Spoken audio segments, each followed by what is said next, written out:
Hello and welcome back to Botanical Bliss. Today we're exploring the fascinating world of compost worm farming, a practice that has revolutionized my own gardening journey and promises to do the same for yours. If you've been wondering how to create the most nutrient-rich soil amendment using nature's most efficient recyclers, you're in for a treat. Over my 15 years of vermicomposting, I've learned that these remarkable creatures offer one of the most sustainable ways to enhance your garden while reducing household waste. Let's discover how these tiny decomposers can become your greatest allies in creating a thriving, vibrant garden ecosystem.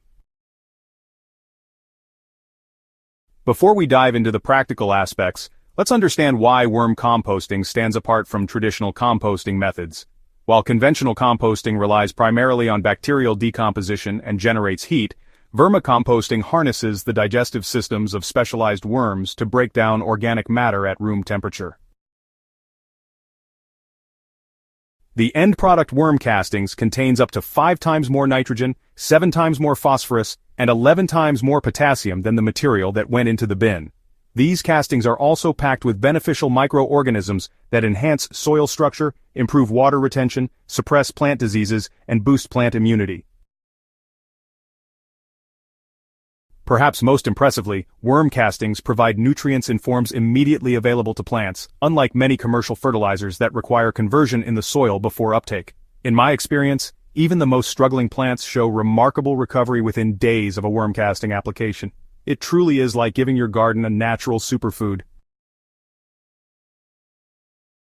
The common earthworms you find in your garden soil won't thrive in a worm bin. They're adapted for burrowing through mineral soil, not processing dense organic material.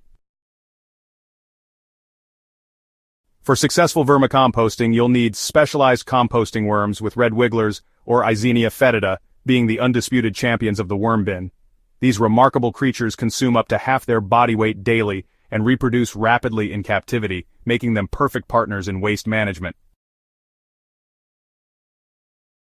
Red wigglers prefer the top 6 inches of organic material and excel at processing diverse kitchen scraps.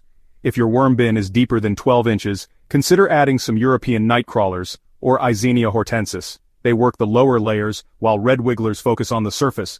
Indian blues or Perionyx excavatus are another excellent option for warmer climates, as they tolerate higher temperatures than other composting species.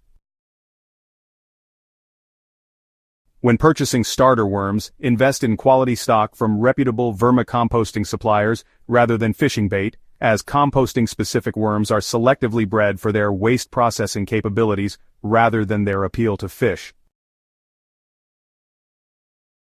While commercial worm bins offer convenience, creating your own system can be just as effective and far more economical. I started with a simple homemade setup 15 years ago and still use variations of that original design. Begin with a plastic storage container. 10 to 20 gallons is ideal for beginners, with an opaque lid. Drill ventilation holes, approximately 1/8 inch in diameter, around the upper sides and in the lid to ensure adequate airflow without letting pests enter.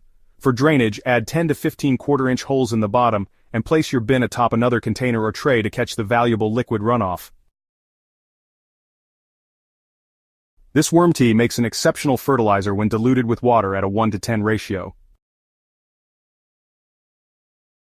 The bedding forms both the habitat and initial food source for your worms. Shredded newspaper and corrugated cardboard make excellent primary bedding components. Tear them into 1-inch strips and soak thoroughly in water, then wring out to achieve 70 to 80% moisture content, about as wet as a wrung-out sponge. Add a few handfuls of garden soil or finished compost to introduce beneficial microorganisms and provide grit that helps worms digest food. Aged manure from herbivores like horses or rabbits makes an excellent addition if available. The bedding should fill your bin about 2/3 full, fluffed to create air pockets throughout.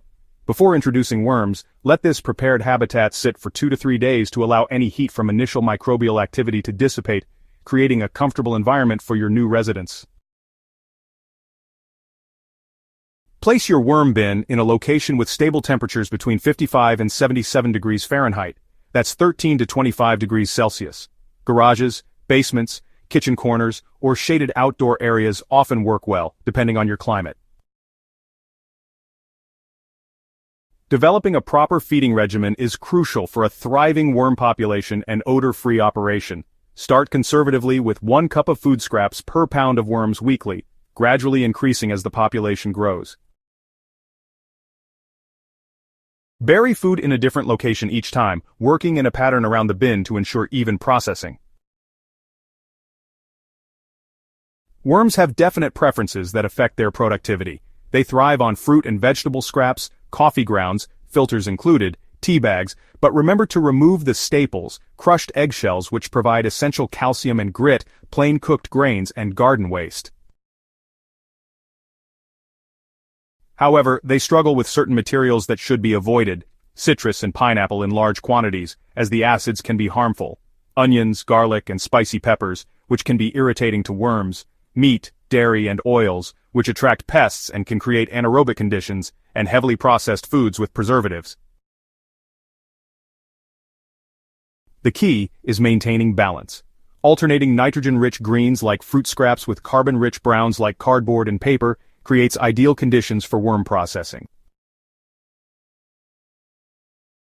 If your bin develops unpleasant odors or excessive moisture, you're likely overfeeding or the carbon-nitrogen ratio is imbalanced. Simply add more shredded paper or cardboard and hold off feeding until conditions improve. A healthy worm bin should smell earthy and pleasant like a forest floor after gentle rain. More worm bins fail from improper moisture management than any other cause. The 70 to 80% moisture level is critical because worms breathe through their skin, which must remain moist, yet they can drown in waterlogged conditions. To check moisture levels, squeeze a handful of bedding. It should release just a few drops of water.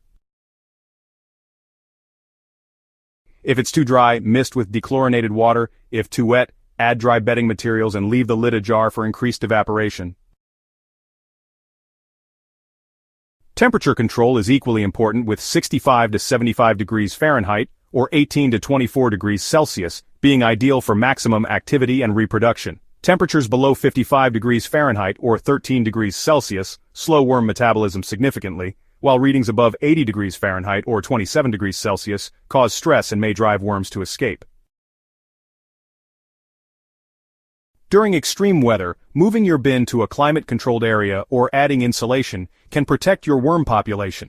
I've found that wrapping bins with old blankets in winter and placing them in shade during summer helps maintain more stable internal temperatures.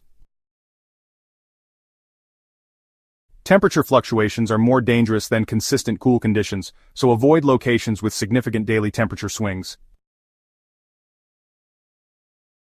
After 3 to 6 months of operation, your bin will contain significant amounts of dark, crumbly worm castings ready for harvest.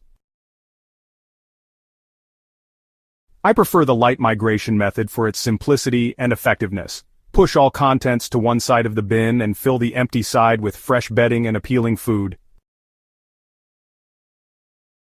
Over 2 to 3 weeks, most worms will migrate to the fresh side, allowing you to harvest the mostly worm-free castings. Alternatively, you can spread the contents on a tarp in bright light and create small piles. Worms will burrow downward to escape the light, allowing you to repeatedly remove the top layer until you reach the worm-concentrated bottom.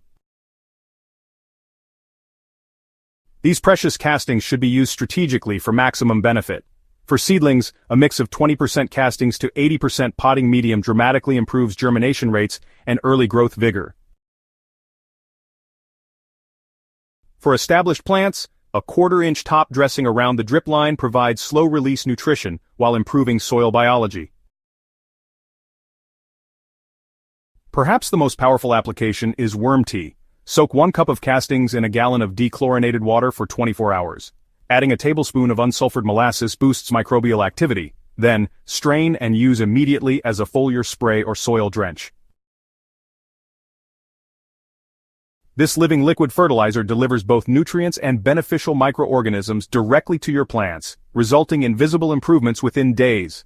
I apply this tea to my prize roses every 2 weeks during the growing season and have noted significantly decreased disease pressure and more vibrant blooms compared to conventionally fertilized plants. The true magic of worm farming emerges when your system becomes self-sustaining. Under ideal conditions, a worm population doubles approximately every 90 days, providing surplus worms to expand your operation or introduce directly into garden beds. Consider establishing satellite worm colonies throughout your garden in specialized in-ground systems or dedicated trench composting areas between planting rows. These working colonies process organic matter continuously while enriching the surrounding soil through their movement and castings. Remember that worm farming isn't merely about waste disposal or fertilizer production, it's about creating complete nutrient cycling in your garden ecosystem. By redirecting kitchen and garden waste through your worm bins, you're closing the loop that would otherwise see valuable nutrients lost to landfills, instead transforming them into life-giving sustenance for your next harvest. It's a beautifully elegant system that mirrors nature's own efficiency. If this exploration of worm farming has inspired you to start your own vermicomposting journey, we'd be thrilled to hear about your experiences. Drop a comment below sharing your questions or successes, and don't forget to subscribe to Botanical Bliss for weekly videos on natural gardening approaches.